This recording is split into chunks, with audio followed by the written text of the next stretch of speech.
Hey everybody, welcome back to Illiterate Book Club. I am Matt. I'm John. And this is our continuation to the top 10 Star Wars movies for us, our list. So if you hadn't seen 10 through 6 and you want to, check out the video that's probably going to be going across your screen somewhere. Or the gray thing. But if not, if you're here and you just want to hear about it, this is going to be our top 5. Top 5. 5 and up. 5 and up. So let's start with you, number 5. Okay. So this is one you had in your bottom list, but I'm just putting in there Han Solo as my number 5. I can't get it any higher than that. Okay. And the only reason I put it up there is partly because of how much I dislike the ones I put in the bottom list. Right. But I didn't mind it as much. I gave it a little bit more leniency than you did. Partly because I knew coming into it that they had problems. They had to switch out directors. They had reshoots. They had problems from the beginning. So they did. I was happy with what we got to begin with, but taking it just as like just an action thrill kind of thing. Yeah, it's a fun movie to watch. Yeah, I can see that. And so I like the actors they got in it. Now, you could debate whether or not they're the best choices for those characters, but I thought they did pretty good. Yeah. And I thought it was a generally, there were problems I have with the story. There were things that it just didn't fulfill for me as a story, but just as, something fun to watch that I don't have to invest in. Right. As far as Star Wars goes, that's probably why it's going to be number 5 for me. Yeah, I can see it being a lighthearted watch. And I as my subsequent watches, I've liked it more than what I initially saw. But I think it was one of the first movies that I actually walked out of it. I didn't walk out of the movie, but I walked out of... You left the theater. I left the theater. Yeah. After I left the theater and it was a Star Wars movie, I wasn't jacked on it. You know what I mean? Yeah. Like some of them, like The Last Jedi, I put that in, and we had another other one. Like I walked out of there being like, I don't know how I felt about that. But I didn't come out being like, that wasn't good. You know what I mean? Like I didn't have that reaction. That was, and then later on, like when I resaw the prequels as an adult, I'm like, oh, that's not very good on certain ones. But I came out of the theater being like, I don't think I like that. All right. So what's your number 5? Number 5, Revenge of the Sith.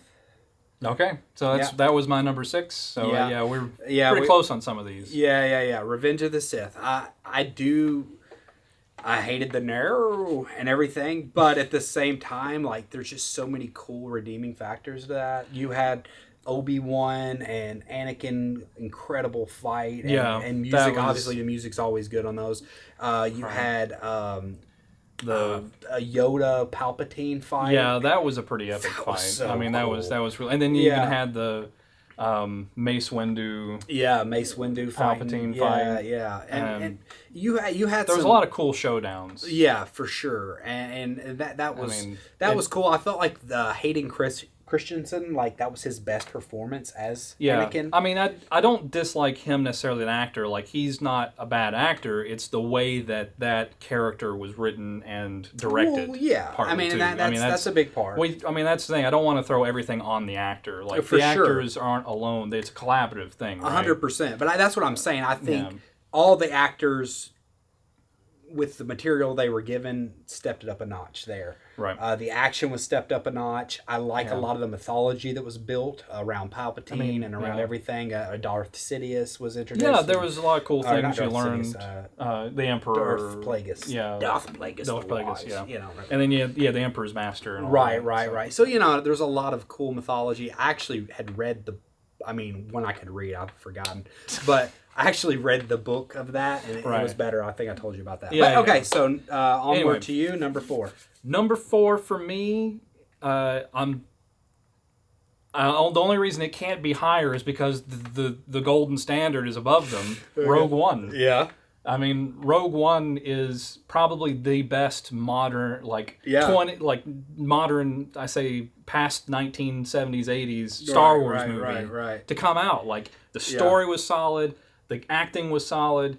it just was like one of the best movies where it came out. Not only was it like just a great movie on its own, but it also like made you go back and rethink how you thought about the original trilogy because it feeds right into A New Hope. It's really excellent. It is an excellent movie. I love Rogue One. It's fantastic. Yeah. All across the board, and I like you said, how it adds so much elements to it. Like, because that's one huge plot hole you feel like you have in A New Hope. Yeah. Like, why do they make a little thing in there that's going to be able to blow up the entire... you think that's so stupid, and they actually went in and filled that with some logic there. Yeah. And, you know what I mean? They gave a story to that one plot point. Right, I designed it this way because I was one. Right, to, you know what I mean. And then it filled it with characters that were really something you cared about. They were fighting against a lost cause. I mean, it's even by itself like that type of plot you don't see in movies. Like the whole thing of like the group of people who are going to their deaths knowing what they're doing, and it was all a suicide mission. Yeah, which was brilliant. And that's the thing, like. That's dark. I mean, especially for Star Wars. Yeah, and Disney on Star Wars. Like, you wouldn't have expected that. No, right? No. I mean, but especially after getting what we got out of Force Awakens, which is so bubbly and kind of lighthearted. Exactly. So anyway, on to you. Number 3. No, number 4. Number 4. Is it? Yes. Yeah, I started. Okay. Forgive me for I sin. Oh, you're gonna do it. A New Hope. Okay. All right. I love all these movies at this point. I know. But it's really hard to choose. It's really hard to choose, and I think you kind of know where I'm going down from here. Yeah. But I know I took it out of the original trilogy. I took it out, but I don't know. I get what it was and the phenomenon it was, but even as a child, like that was always my least favorite to watch. It just was, and because it just. It's you're introducing to a new world. It's good. I mean, it's excellent. It's Star Wars, but I don't know. I guess just with modern eyes looking back at it, I think they were still getting into the groove. The mythology was it was literally the first one. Exactly. It's the thing that kicked off 100%. And the mythology was being built. Now that we know so much more of the mythology, then I feel like I don't know. That's what kind of bumps it down. And honestly, I think the movie that we just talked about adds a lot of value to it, and that's why it edges it. That's fair. That's fair. Okay, so onward to you, number 3. Number 3, you're gonna hate me. Son of a bitch. You're gonna hate me. Return of the Jedi. I mean, out of the original trilogy, I like it. These top 3 are gonna be in my heart forever. Right. The things that kind of bring it down for the other ones, I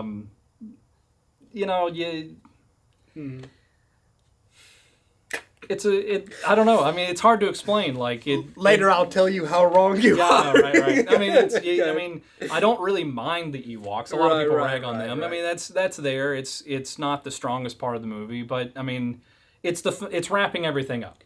I mean, that's the thing. There's not really any building. It's just the main point of Return of the Jedi that makes it what it is. So you're saying you showdown. Don't like climaxing. Exactly. I like the build up. I like anticipation. That's no, but but the showdown between Luke and Vader is the movie. Yeah. Everything else is window dressing to me in that movie. Like everything is that, and it does it. It delivers it really well. It's just not my favorite of the 3. Yeah. I mean, there's no other way to explain it. At this point, it's just a preference thing, just like with you and right. Episode 4. It's and like I said, I all these at the top 5 to me. I mean, especially the top 4, they're excellent. You know what I mean? Right. So it's kind of hard to go anywhere off that. So number 3 for me, Rogue One. All right. Yeah. So Rogue One. I feel like it like I said, for every reason we talked about it before, it was very bold. It was different. It was a different story. I feel like but it's added so much to A New Hope, and a lot of the loopholes that kind of bothered me about New Hope in the beginning, like I feel like Rogue One kind of amplified, and just the idea. I just felt like the emotional arc with what they told within one story. There was no trilogy that they had to do. Right. There was no build up. This was self-contained. It was self-contained, and they told an excellent story. You felt for these characters. By the end, when they died, you felt the weight. And then what it brought to the idea of, wow, when why am I forgetting her name right now? when she says to them, a lot of people, a lot of lives were lost, and right, and now you know and who you actually feel that. So for all those reasons, and just the boldness of it, that's what takes it from my number 3. So, go ahead. Number 2? Yeah, I know where this is at. You know where this is at? Yeah. You want a New Hope? A New Hope. Yeah. It's a New Hope. Right. And again, I mean, for many of the reasons you said, I mean, it was the one that, for me growing up. That's the one that started off. It's probably the one I watched the most. Right. As a kid, just because it is the first one, and also like as a kid, I always had to watch the trilogy.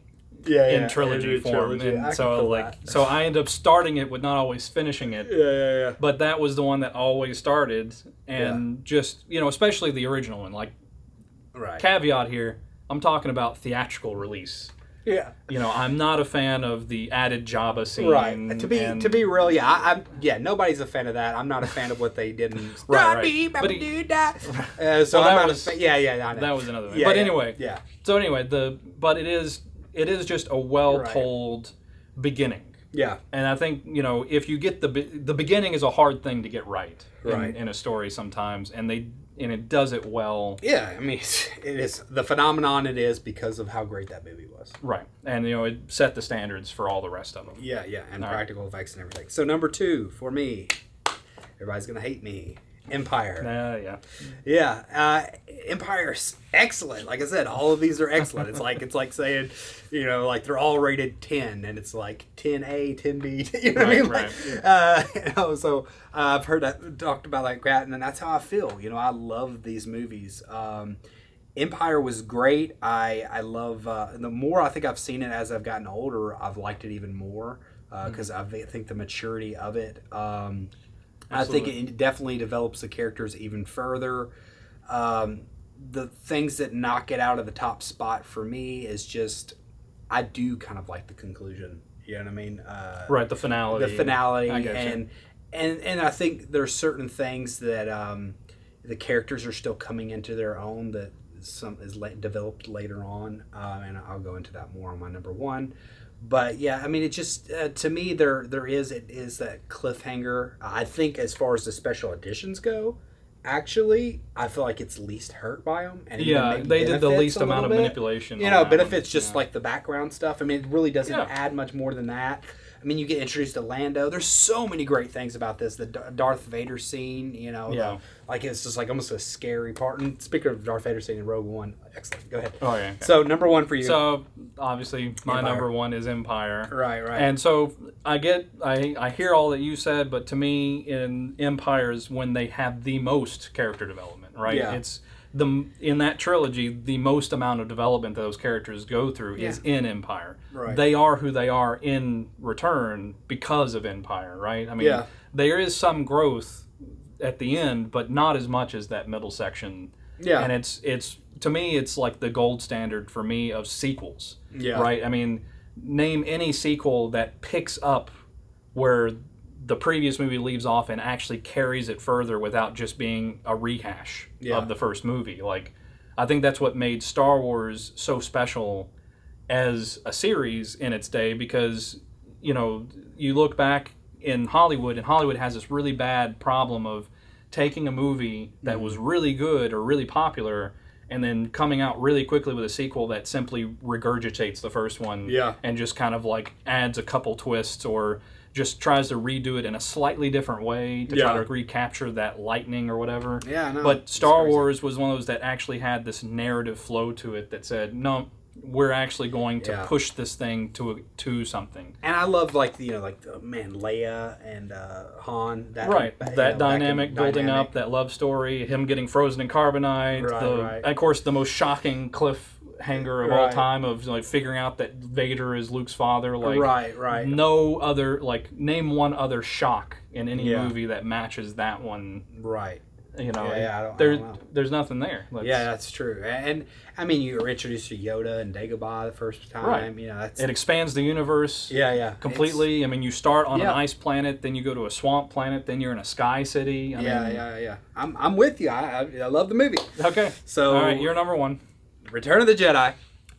And here's my reasons. Okay. All right. I don't necessarily think it is maybe a better technical movie than Empire, but it's my favorite, and for a lot of reasons. So one thing I love this is the most like generic of it. I'm going to definitely allow, but like going from the least of what I like. I mean, I'd love just the color palette and the color play that they do in the very beginning. And I love the green lightsaber, the way it plays off his black and everything that's going on. So, I love the first part. I love the Jabba's palace sequence. Yeah, I love that part. It's classic. It jumps around so beautifully the way it does that.